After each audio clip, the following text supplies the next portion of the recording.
passage Zayin, vers la fin de la Torah. Perush Acher, maintenant une autre explication sur Tfilot Keneged Tumidin, que les Tfilot, elles sont par rapport au Korban Tamid. Donc on avait vu une explication dans le passage d'avant. Maintenant Rabbeinu va donner une autre interprétation de ça, que la Tfila, elle est par rapport au Korban, au sacrifice du Tamid. Perush על ידי התפילה נתגלה סודות התורה הנקראים כבשונו של העולם, כבשי דרחמנה, que par la tfila se révèlent les secrets de la Torah qui s'appelle kivshono shel olam. Kivshono, c'est la shon kavse de rachmana, c'est-à-dire les choses qui sont cachées.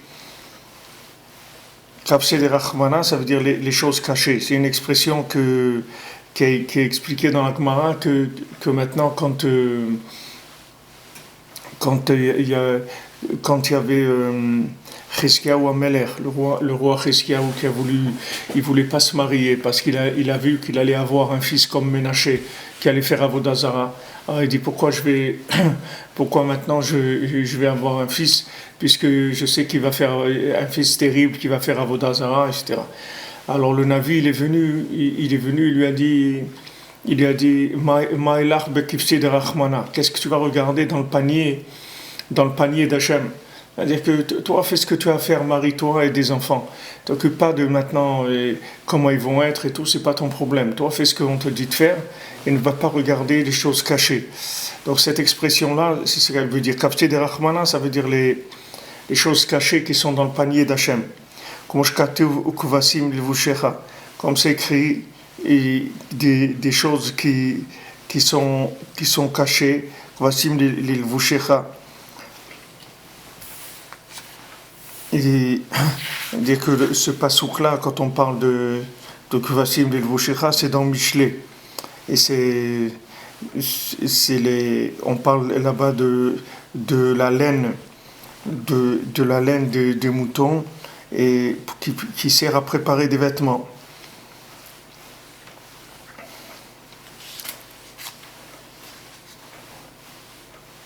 C'est-à-dire que maintenant les choses qui sont cachées, ça s'appelle Kvasim lilvushecha, ça veut dire quelque chose qui est caché par tes vêtements. C'est-à-dire que tes vêtements ils te cachent, c'est-à-dire ils te recouvrent.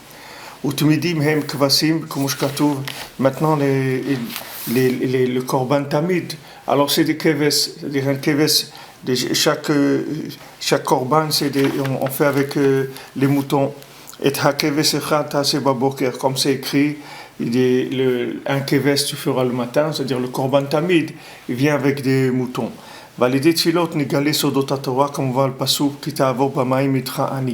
Donc par les prières il y a la révélation du secret de la Torah, comme il est écrit, quand tu passeras dans l'eau, je serai avec toi.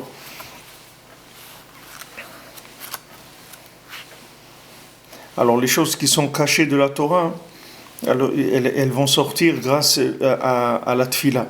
La tfila, elle est comparée aux choses qui sont cachées. C'est-à-dire que maintenant, quand on va faire des tfilot, c'est par rapport au secret de la Torah qui s'appelle Kivshono shel olam, c'est-à-dire les choses cachées du monde. Et les choses cachées du monde, elles vont se révéler quand maintenant tu vas prier. C'est-à-dire que quand tu vas prier, ça va révéler ce qui est caché. Alors par rapport à ce qu'on a vu avant, on peut comprendre facilement cette chose-là parce que c'est ce qu'on avait déjà vu avant, que Rabbeinu il explique que la émouna, c'est la tfila, c'est la émouna, c'est-à-dire quand quelqu'un est pris, c'est parce qu'il a la émouna dans Hachem, que Hachem il écoute sa prière. Donc la émouna, c'est Eretz Israël, c'est l'énissim, c'est-à-dire c'est le principe d'Eretz Israël, c'est le principe des miracles.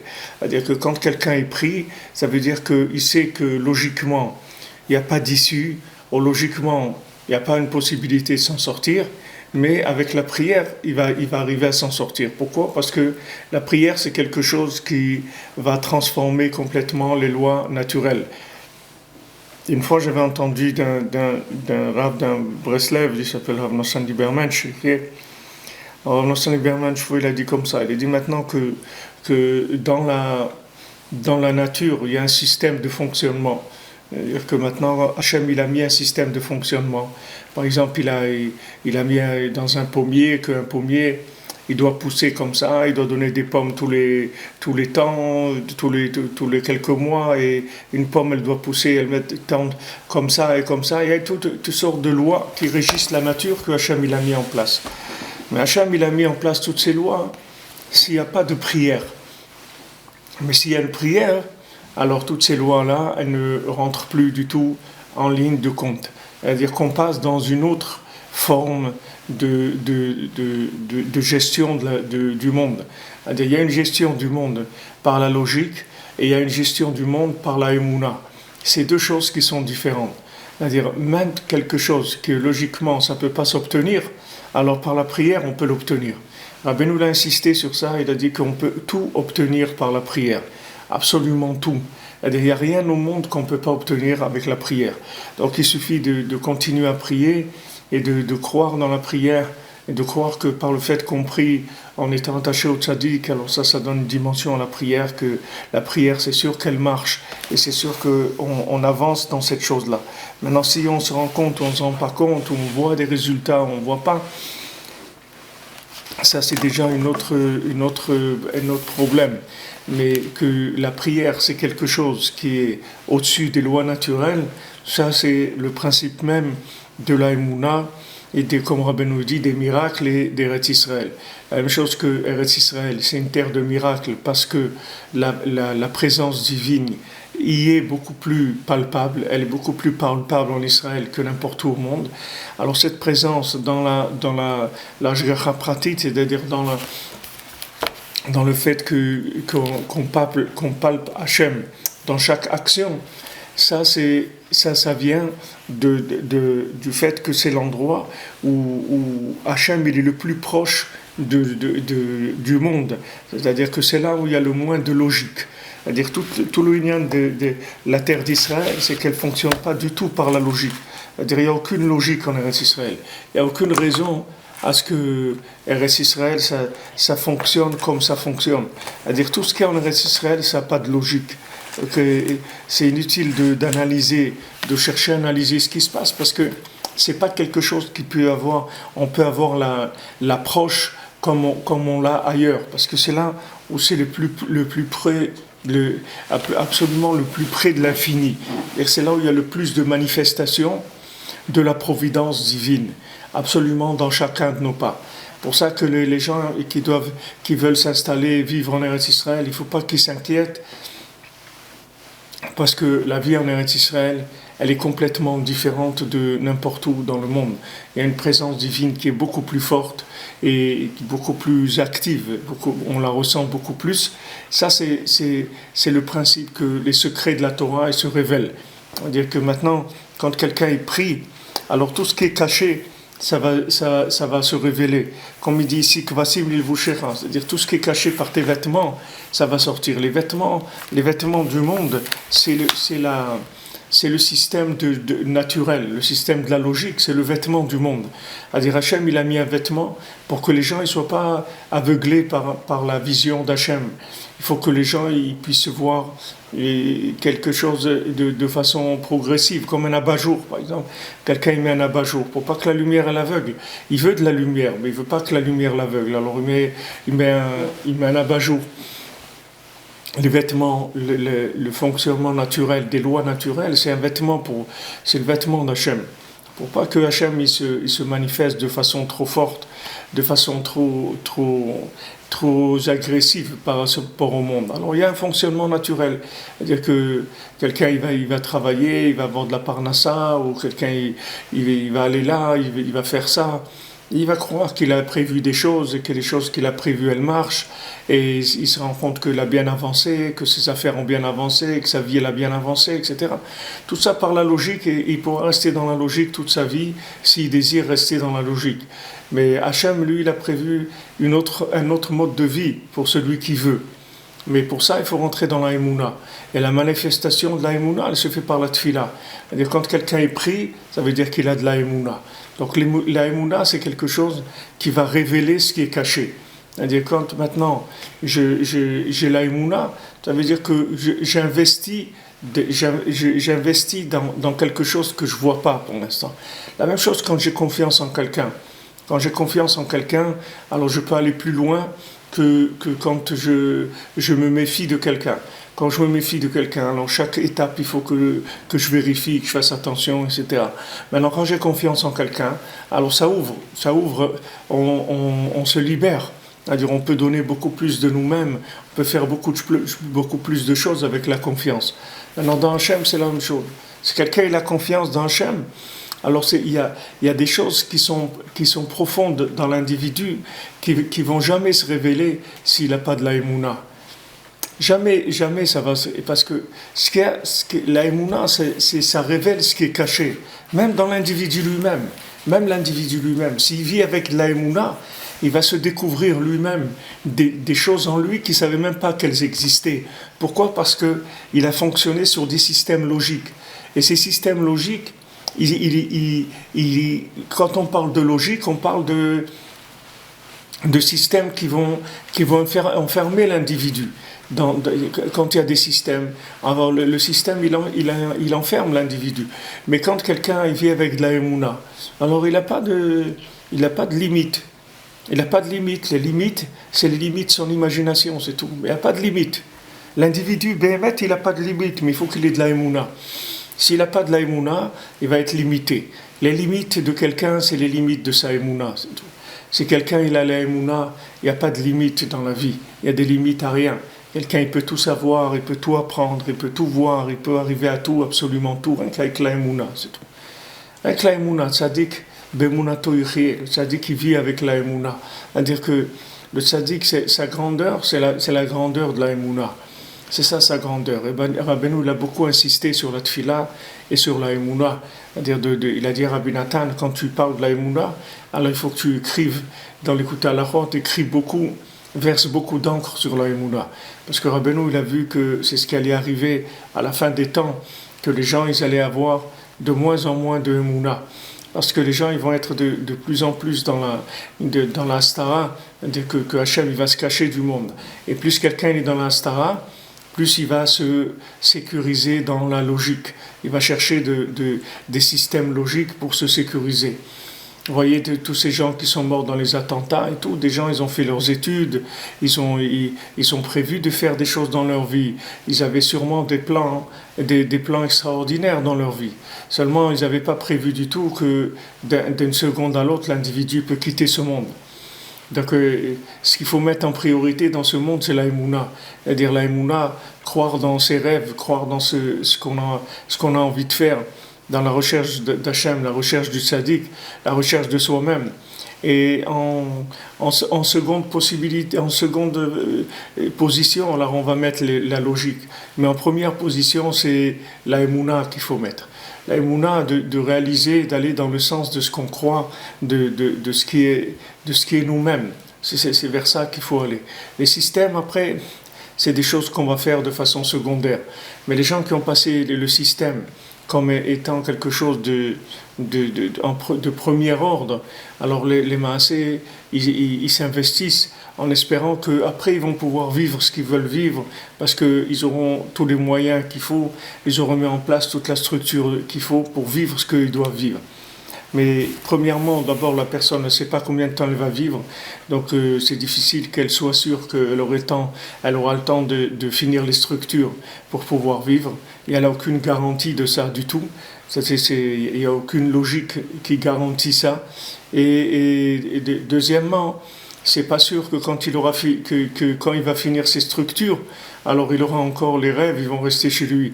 Parce que de ce monde-là, il est tellement plein d'épreuves que des gens ils peuvent se faire casser dans leur vie par des moments difficiles, des épreuves de confiance, des épreuves d'affection, des choses qui peuvent casser complètement l'individu à l'intérieur.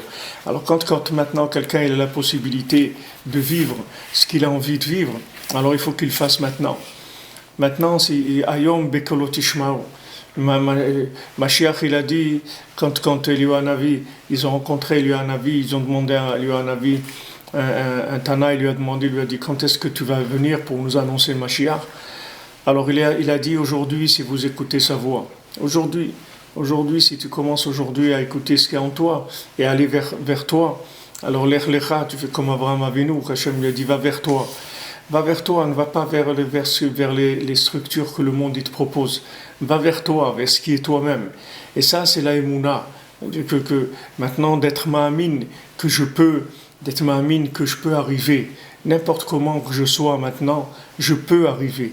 Cette Emouna-là, c'est quelque chose qui va fabriquer la possibilité. Même si la possibilité, réellement, je ne l'ai pas aujourd'hui, mais la Emouna, elle va faire que je vais le faire. Ça, vous voyez que je vais réaliser la chose que je voulais réaliser. On voit ça dans le Sipurim Masir, dans le premier conte, dans la princesse disparue. On voit que le second du roi, il va chercher la princesse disparue avec toutes les épreuves qu'il a. Et à la fin, il la trouve dans un château qui était sur une montagne en or, un château en pierre précieuse qui est sur une montagne en or. Alors maintenant, lui, il demande à ces géants, il rencontre des géants, et ces géants, ils lui disent, mais non, ça n'existe pas ce que tu cherches. Ça n'existe pas, on te dit que une montagne en or avec un château en pierre précieuse, ça n'existe pas. En fait, elle lui avait dit ça au moment où lui s'est endormi, qu'il a cherché, et qu'il a bu, et ça l'a fait s'endormir. Il avait bu du vin, il a cru que c'était une source d'eau, mais c'était du vin. Il s'est endormi, et elle est passée à côté de lui, elle a essayé de le réveiller, il ne pouvait pas se réveiller, il était endormi. Donc elle lui a laissé par écrit, voilà, maintenant je serai dans une montagne en or avec un château en pierre précieuse. Donc lui, il cherchait cet endroit-là, donc il a demandé, il a été dans le désert, il a cherché, il a rencontré ces géants. Ces géants-là, c'était des gens que c'est pas tout le monde qui les trouve. Ils étaient dans des déserts et c'est très rare qu'un être humain il arrive là-bas. Quand ils l'ont vu, ils étaient étonnés parce que c'était quelqu'un qui avait un niveau de recherche qui était très très élevé pour arriver à rencontrer ces géants-là. Alors ces géants, c'est des gens qui sont des géants dans la logique. Ils lui ont dit, mais regarde, ça n'existe pas ce que tu cherches. Et il était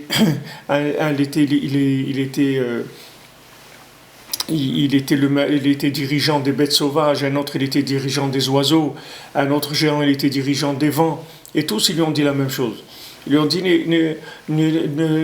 laisse tomber, ce que tu es en train de chercher, ça n'existe pas. Mais à la fin, quand il insistait, alors les gens, ils disent, bon, puisque tu insistes, si tu veux, regarde, il y a mon frère lui, il dirige les oiseaux, alors va, peut-être que les oiseaux, ils volent dans le monde et tout, qu'ils ont vu ça.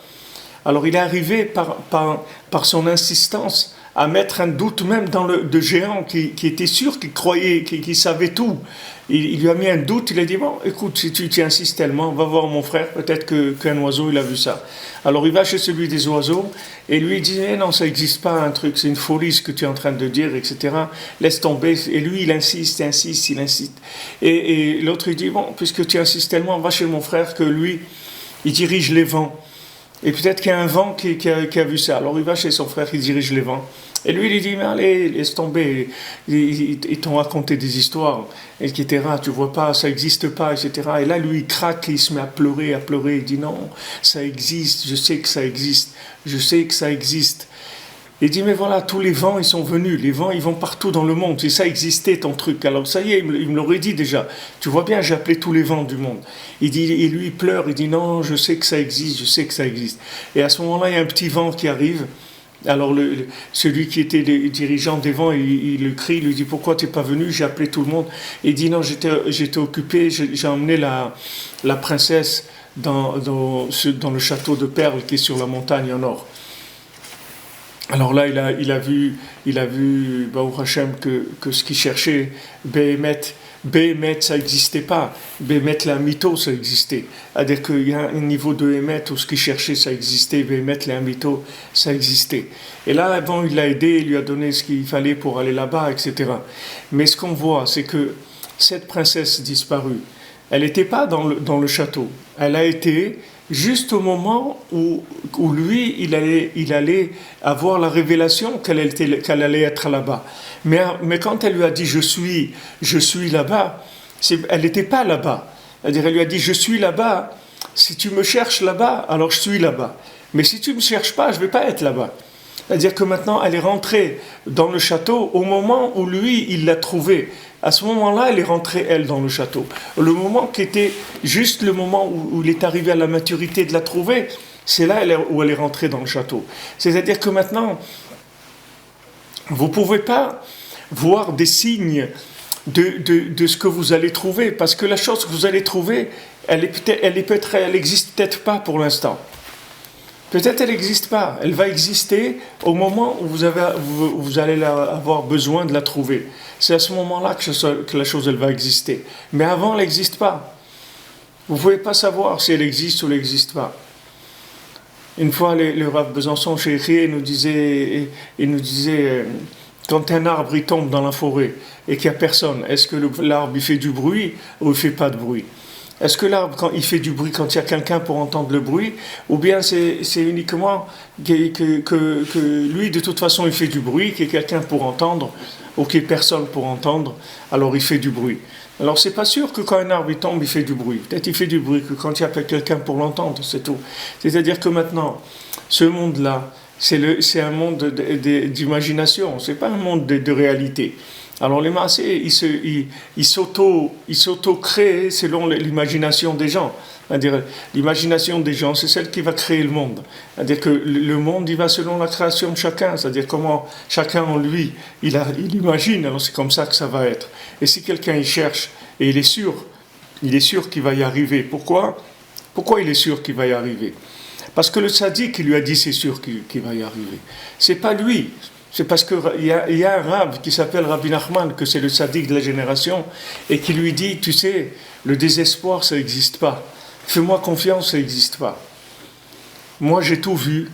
J'ai été au maximum de ce qu'un homme il peut voir dans ce monde, et il peut comprendre. Et je peux te dire que le désespoir, ça n'existe pas. Donc vas-y, avance. Fais ce que je te conseille de faire, et avance. Et tu vas voir que tu vas réussir. Parce qu'il y a quelqu'un de grand qui nous le dit. C'est pas par nous-mêmes. Nous, par nous-mêmes, comment pouvoir imaginer qu'on peut réussir notre vie, qu'on peut se rapprocher d'Hachem Béhémet, qu'on peut se corriger, qu'on peut arriver à une réussite véritable. Mais on ne peut pas. C'est-à-dire, il y a tellement de difficultés. On se sent tellement faible par rapport à un monde qui a l'air tellement structuré, tellement sérieux dans sa folie. Il a l'air tellement sérieux que si on n'avait pas un maître comme ça qui nous garantit ça, on ne pourrait pas y arriver. Mais quand le maître il le dit, ça veut dire que c'est valable pour tout le monde. Ça veut dire que c'est comme ça que ça va être. Parce que le maître l'a dit, alors personne ne va se décourager. Celui qui va avoir confiance dans le maître de la génération, dans le tzaddik, dans Rabbi Nachman, jamais il va se décourager. Tous les jours il va se battre, c'est tout. Et tous les jours il va chercher. Et tous les jours il va chercher. Jusqu'à qu'il va trouver. Ça va prendre le temps que ça va prendre, c'est pas un problème pour lui. Il peut trouver dans une seconde, il peut trouver dans 10 ans, ça n'a aucune importance. Le Ika, c'est que le Rebbe lui a garanti qu'il va trouver. Ça, ce sont les choses cachées du monde dont Rabbeinu parle ici, c'est-à-dire les secrets de la Torah. Il y a des secrets dans le monde, il y a des choses secrètes. Les gens, ils sont toujours à la recherche des ovnis. Ils ont vu des ovnis là, ils ont vu des soucoupes volantes, il y a des traces de ça. Et voilà, ça c'est vraiment la grande spiritualité du monde. Les gens qui sont dans toutes les choses soi-disant comme ça, qui sont un peu extraordinaires, le monde de l'extraordinaire, le monde caché, le monde... Mais tout ça, il y a un monde caché qui est beaucoup plus accessible que toutes ces soucoupes volantes là. C'est la Emouna. Avec la Emouna, vous pourrez bien arriver à créer des choses. Avec la Emouna. Avec la Emouna, vous pouvez créer des choses. Créer des choses avec la Emouna. Des choses qui n'existaient pas avec votre Emouna, vous pouvez les créer. Hachem, il peut vous faire quelque chose qui n'existait pas, il peut vous le créer avec votre Emouna. Parce que la Emouna, ça va au-delà de tout ce qui est naturel. Même si naturellement, il n'y a pas le droit à l'existence, eh bien, avec la Emouna, il y a le droit à l'existence, il y a le droit à la réussite, il y a le droit à la santé, il y a le droit à toute la réussite du monde, avec la Emouna. Uniquement avec la Emouna. La Emouna, c'est la force de sortir de l'atmosphère terrestre Il y a des lois terrestres, il y a l'atmosphère, il y a la pesanteur. Ce monde, il est régi par la pesanteur, il est très pesant, il est très lourd, ce monde-là. C'est-à-dire toute la façon de voir les choses, elles sont très très lourdes. Mais il y a des lois pour sortir de la pesanteur. On peut sortir de la pesanteur avec quoi? Avec la Emouna. La Emouna, c'est une loi aussi, les lois de la Emouna. La Emouna, c'est quelque chose de réel, c'est pas quelque chose d'imaginaire. C'est la seule chose qui est vraiment vraie, c'est la Emouna. Rabbi Nathan, il disait que lui, il avait une Emouna. C'est comme s'il voyait la chose mamash. C'est pas qu'il disait des choses comme ça. Quand Rabbi Nathan, il venait à Rosh Hashanah, à Ouman, et il disait, quand on est à Ouman, à Rosh Hashanah, alors le Rebbe, il est là avec nous. Et si le Rebbe, il est là avec nous, ça veut dire que les sept bergers du Ham Israël, ils sont là aussi. Les 7 bergers du Ham Israël, ils sont avec nous. Et il dit, je le vois mamash. C'est-à-dire, je le crois et je le vois mamash. C'est-à-dire que Rabbi Nathan, il voyait cette chose-là. C'est-à-dire, il le disait, mais il le voyait. Ce qu'il disait, il le voyait mamash. Tellement que sa Emouna, elle était forte. Alors, Rabbeinu dit ici que la Emouna, c'est les secrets du monde. Avec la Emouna, vous avez accès aux secrets du monde. C'est-à-dire que ça, c'est le principe de la tfila, de la Emouna. Alors, Rabbeinu dit, Perush acher, tfilot keneged hainu, Amarchavot Zahot Shem Keneged. Alors Rabbeinu dit Tfilot Keneged, ça veut dire les Tfilot, Keneged contre. Keneged, ça veut dire par rapport à, mais ça veut dire contre aussi. Alors que Amarchavot Zahot Shem Keneged. Maintenant, les Tfilot Keneged, c'est-à-dire que quand on veut prier, il y a des mauvaises pensées qui viennent. C'est-à-dire toute la logique du monde, elle va nous attaquer au moment où on veut prier. Shem Balbelim Tfilato. Elles viennent pour troubler notre prière. C'est-à-dire tout ce qu'on s'est investi dans de la logique, ça vient nous déranger dans notre prière. Venikraim Maboul. Et elle s'appelle Maboul, comme un déluge, mais Maboul, c'est comme Bilboul. Shem et Balbelim et Tfilato. C'est-à-dire qui vient troubler la prière. Elle vient faire un trouble dans la prière. C'est un Maboul. C'est un Maboul, c'est un déluge d'hérésie, un déluge de logique qui s'abat sur le monde. Et ça vient troubler la prière. Les gens ils disent, ouais, qu'est-ce que tu vas prier et tout, allez, vas-y, fais ce que tu as à faire, qu'est-ce que tu vas prier. Mais les gens, ils cachent la prière. Les gens, ils viennent, ils amènent un déluge de logique sur la prière. Donc la prière, elle est attaquée par la logique du monde. Alors Rabbeinu dit, Tikuno shiten tzedaka l'Eretz Israël. Maintenant, comment il va réparer ces pensées qui viennent pour l'attaquer dans sa émouna, dans sa tfila? C'est le fait qu'il va donner de la tzedaka pour Eretz Israël. Va aider unichlal be'Eretz Israël. Donc quand quelqu'un il donne de la tzedaka pour Eretz Israël, il s'inclut en Eretz Israël. Il s'inclut mamash, c'est-à-dire il vit en Eretz Israël parce qu'il est inclus dans Eretz Israël. Asher alea ne'emar Eretz lo gushma beyom za'am. C'est une terre qui est dit sur elle que c'est une terre qui va pas être matérialisée dans la colère, c'est-à-dire que c'est une terre où il n'y aura pas la colère d'Hachem, c'est une terre de miséricorde. Et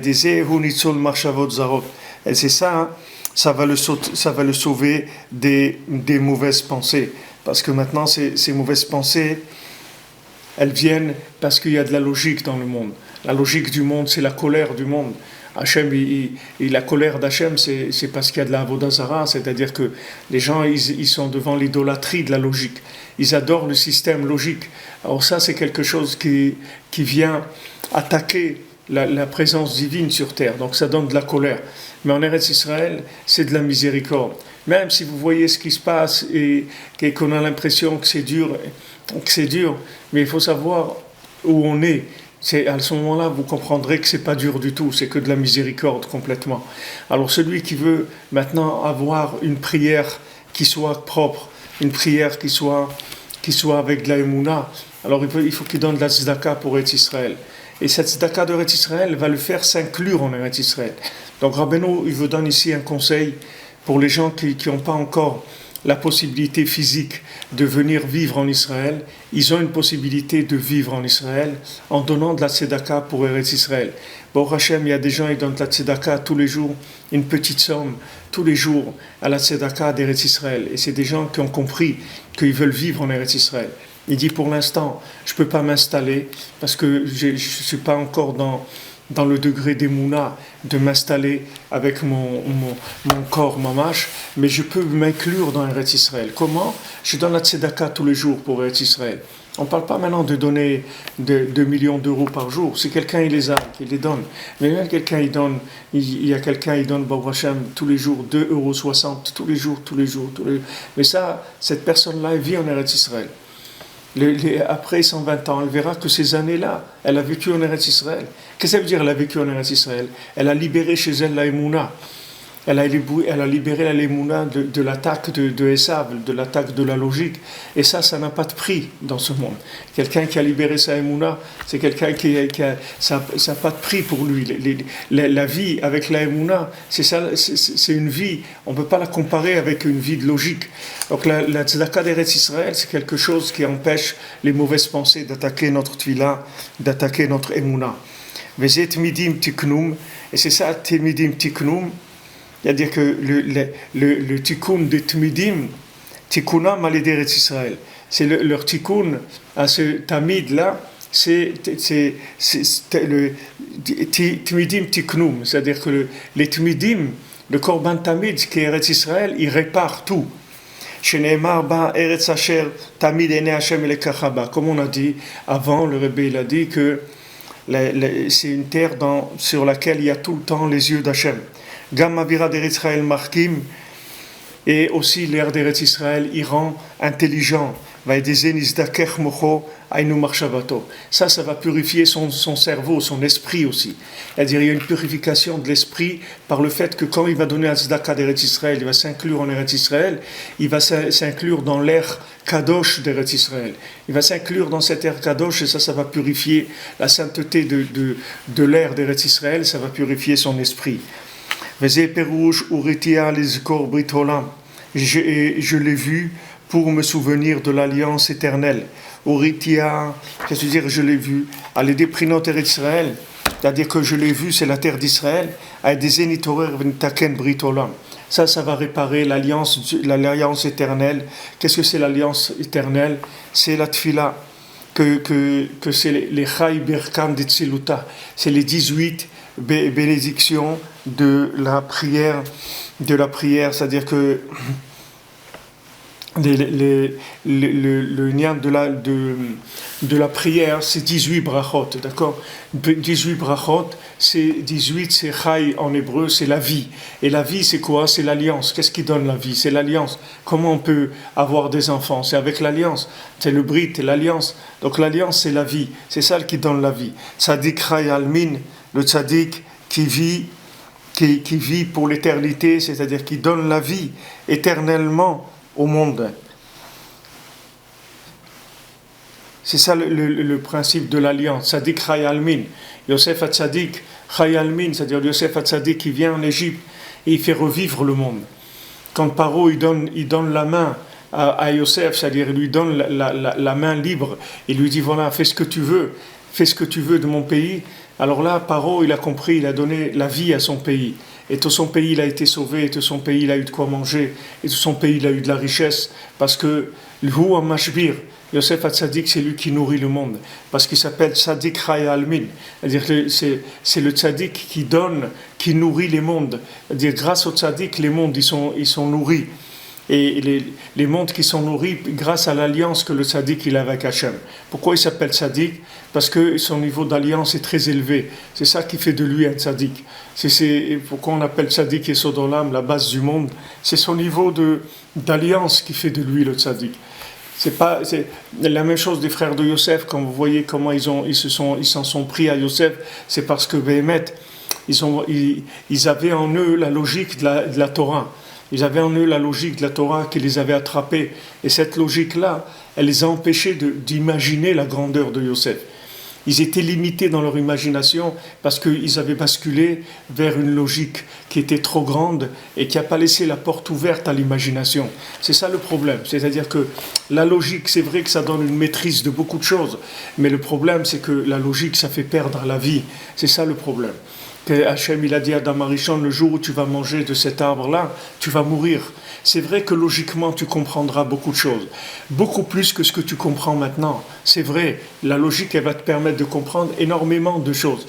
Mais ce qui est dommage, c'est que tu vas mourir avec ça. Pourquoi? Parce que la logique, elle va te déconnecter de la émouna, c'est-à-dire elle va te déconnecter de l'imagination.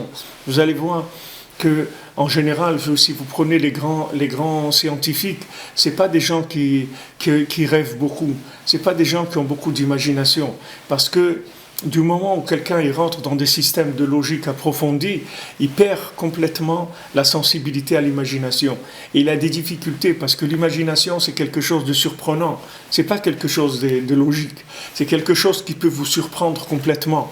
C'est-à-dire que vous allez découvrir quelque chose et cette chose-là, elle va venir bouleverser complètement toutes les valeurs que vous connaissez. Mais ça, vous ne pouvez pas l'accepter si vous vivez dans une logique qui est trop forte. Les frères de Yosef, ils avaient la logique de la Torah. Ils amenaient des halachot, comme quoi, voilà, il a fait comme ça, il n'aurait pas dû faire comme ça. Voilà, ils ont fait Beddin pour condamner Yosef. Ils ont été dans la logique de la Torah pour condamner Yosef. Parce qu'ils ne pouvaient pas imaginer, comme David Ameller, c'est la même chose, comme Rabbeinu, c'est la même chose. Le monde, il a condamné Rabbeinu. À l'époque, beaucoup de rabbinim, ils ont condamné Rabbeinu parce qu'ils ne pouvaient pas imaginer que c'était Rabbeinu. Ils n'avaient pas en eux assez de folie pour imaginer que c'était Rabbeinu, assez d'émouna pour bouleverser toute la logique qu'ils avaient en eux. Comment il vient de tzaddik comme ça et il répare le monde de façon tellement facile alors que ça n'a jamais existé avant. Ça, ils ne pouvaient pas adhérer à cette idée-là. La même chose que les frères de Yosef, ils n'ont pas pu adhérer. Comment nous, on va se prosterner à toi, un jeune de 16 ans, un jeune. Il y avait à l'époque de Rabbeinu, il y avait le Maguid de Tirovitsa. Le Maguid de Tirovitsa, il avait 80 ou 85 ans quand il est devenu un élève de Rabbeinu. Et Rabbeinu, il avait 16 ans ou 17 ans. Et le Maguid de Tirovitsa, c'était quelqu'un, il a connu tous les tzadikim qui avait avant, tous les tzadikim de la génération d'avant Rabbeinu, puisqu'il avait presque 70 ans de plus que Rabbeinu. Donc il a connu tous les tzadikim qu'il y avait avant. Et il a dit, moi je suis un spécialiste en tzadikim. Lui-même, c'était un très grand tzaddik, le Maguid de Tirovitsa. Il était rave, il était Maguid, il était rave sur des 60 villes ou 70 villes. C'était un très grand rave. Il est devenu élève de Rabbeinu. Il a dit, voilà, moi je suis un spécialiste en tzaddikim. Et je suis devenu l'élève d'un enfant. Il a vu Rabbeinu. Et lui, il avait cette émouna, cette très grande madriga de savoir des choses et de rester ouvert à la possibilité de se renouveler.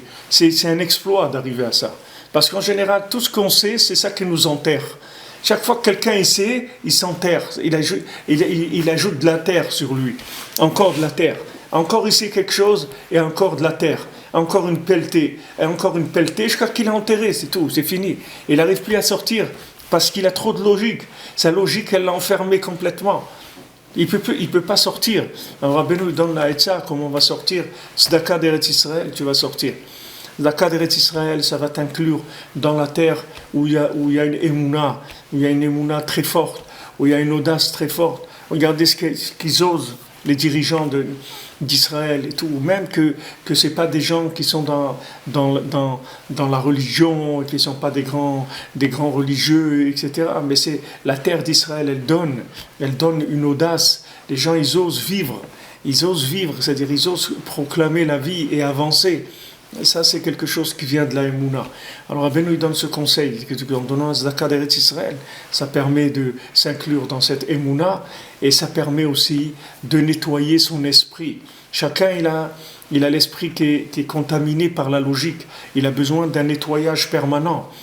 Qu'est-ce que ça veut dire que l'air d'Eretz Israël, il est markim, il rend intelligent, ça veut dire qu'il nettoie l'esprit du côté de l'emprise de la logique. Dans l'arbre de la connaissance du bien et du mal, il y avait quelque chose de bien. Mais ce bien-là, c'est très difficile de l'atteindre, parce que le mal, il est beaucoup plus fort que le bien.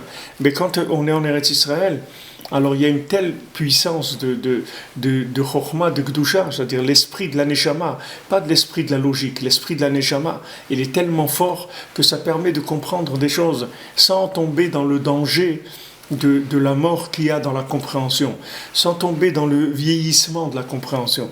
La compréhension, ça entraîne un vieillissement chez l'individu. Ça entraîne que la personne, elle se recroqueville sur sa compréhension. Elle s'enferme dans la compréhension. Alors que la compréhension, elle est faite pour ouvrir vers d'autres découvertes. Rabbeinu, quand il comprenait quelque chose, tout de suite il le jetait. Parce que Rabbeinu disait comme ça, il disait que si j'ai compris quelque chose que je connaissais pas avant, j'ai découvert quelque chose de nouveau, j'ai compris quelque chose de nouveau, cette chose je ne la connaissais pas auparavant. Ça veut dire que maintenant, il y a une possibilité de comprendre encore des choses que je ne connais pas. Donc qu'est-ce qu'il faisait ? Il jetait ce qu'il avait compris. Et il allait vers une autre découverte, sans arrêt.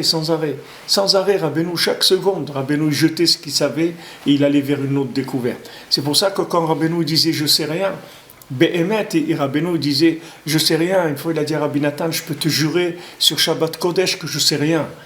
Et Rabbi Nathan, il était complètement affolé quand il entendait ça. C'est quelque chose qui rend fou. Quand on voit un tzaddik comme ça, il te dit « je sais rien ». C'est quelque chose qui est déboussolant. Parce qu'en général, les tzadikim, ils disent qu'ils savent beaucoup de choses. C'est ça, les tzadikim. Les gens, pourquoi ils vont chez les tzadikim ? Parce qu'ils savent beaucoup de choses. Quand vous rencontrez contre un tzadik qui vous dit « je sais rien », alors c'est quelque chose qui déstabilise complètement la personne. Mais c'est ça que Rabbeinu veut. Rabbeinu veut nous tenir en déstabilisation permanente. Rabbeinu il veut pas qu'on s'endorme, il veut pas qu'on croupille, il veut pas qu'on s'enterre. Rabbeinu il veut qu'on vive chaque jour avec un souffle nouveau, une recherche nouvelle, c'est-à-dire être ouvert à une découverte. On ne sait pas ce qu'il peut y avoir. Il peut y avoir des choses merveilleuses chaque jour qui vont se révéler. Pourquoi maintenant croire que la vie, elle est comme elle a été hier ou avant-hier ? Il y a des choses qui peuvent se passer, des choses extraordinaires, qui peuvent changer complètement le monde en quelques jours. Vous voyez bien dans le mal qu'il y a des choses qui sont nées de rien du tout, et des gens qui viennent, qui tuent des gens et tout, comme ça, ils sont sortis de rien, ils ont apparu pitom, en quelques mois, ça s'est développé, etc. Alors si le mal, il peut arriver à des choses comme ça, alors 1000 fois plus le bien, il a la possibilité de découvrir des choses, de faire découvrir, parce que découvert, c'est déjà découvert, c'est Rabbi Nachman, il a tout amené déjà. Seulement, il faut le faire connaître, il faut que le monde, il accepte ces choses-là, et il vive avec. Et là, il verra des changements extraordinaires. Maman, je voyais des témoignages de gens, moi je vois des témoignages de gens, ils disent, maman, comment ils ont commencé à vivre quand ils ont trouvé Rabbeinu. Comment ils imaginent, comment ils ont pu vivre avant sans savoir ça. Quelle vie c'est quand quelqu'un ne connaît pas ces principes-là de vie. Bon, Hachem, il faut dire chaque jour, Ashrenu, Matov Chelkenu, Manaim Goralenu, celui que Baruch Hashem, il a connu Rabbi Nachman, il n'a vraiment pas de souci à se faire. Mais seulement Rabbi Nachman, il faut le chercher chaque jour, parce que lui, il avance. Il n'est plus à l'adresse qu'il vous a donnée hier. Si vous avez reçu une adresse où il se trouve hier, il faut savoir qu'aujourd'hui, il n'est plus là. Il a changé d'adresse. Même quand on vient au Man, Rabbeinu dit que quand on vient au Man, il ne faut pas venir comme quelqu'un qui est déjà venu. Parce que du moment où quelqu'un il est venu une fois et après il est revenu, le tzaddik lui-même il a avancé énormément par rapport à la fois où l'autre il est venu. Même si l'autre ça fait une semaine qu'il est venu. Le tzaddik en une semaine il a avancé énormément. Donc il faut toujours être ouvert à des choses qui vont nous étonner. Rabbeinu c'est quelqu'un qui va être l'étonnement du monde. Les gens, quand ils vont découvrir Rabbi Nachman, ils vont voir l'étonnement. Quelqu'un, il va lire les Sipurim Asiot, il va voir les ouvertures qu'il y a dedans, il va être étonné comment quelque chose comme ça a pu descendre dans le monde. Et ça, c'est beaucoup plus élevé que toutes les soucoupes volantes et les ovnis et les choses comme ça. C'est la possibilité de renouveler le monde complètement, de renouveler l'individu, de donner un nouvel espoir, un nouvel élan à l'individu. Ça, c'est au-dessus de tout ce qu'il y a dans le monde. C'est au-dessus de toutes les, soi-disant, les découvertes du monde, soi-disant tout ce qui est caché, la vie des choses cachées, etc. Il y a des, Baruch Hashem, c'est révélé et c'est caché en même temps du monde.